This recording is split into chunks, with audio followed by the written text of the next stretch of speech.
लोकप्रिय घोषणांमुळे राज्यावरील कर्जाचा बोजा वाढला। वर्षाखेर कर्ज 9 लाख कोटींपर्यंत जाण्याचा अंदाज। लाडकी बहीणसह इतर लोकप्रिय योजनांमुळे कर्ज वाढल्याचं उघड। अनेक योजना फक्त राजकीय फायद्यासाठी चारही बाजूने महाराष्ट्र लुबाडला जातोय। खासदार संजय राऊतांचा आरोप। महाराष्ट्रावर 9 लाख कोटींच्या कर्जावरून राऊतांचं वक्तव्य।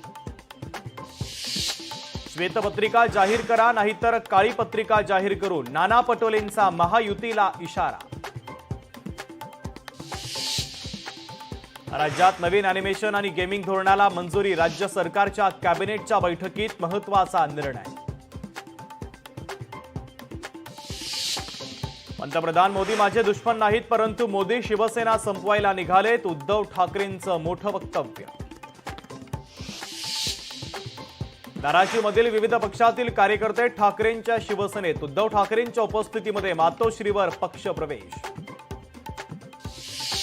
अजित पवारांनी दिले स्वबळाचे संकेत। राष्ट्रवादीचं प्रत्येक मतदारसंघात जनसंवाद अभियान। युतीची वाट पाहण्याऐवजी स्वबळावर लढण्यासाठी तयारीला लागा।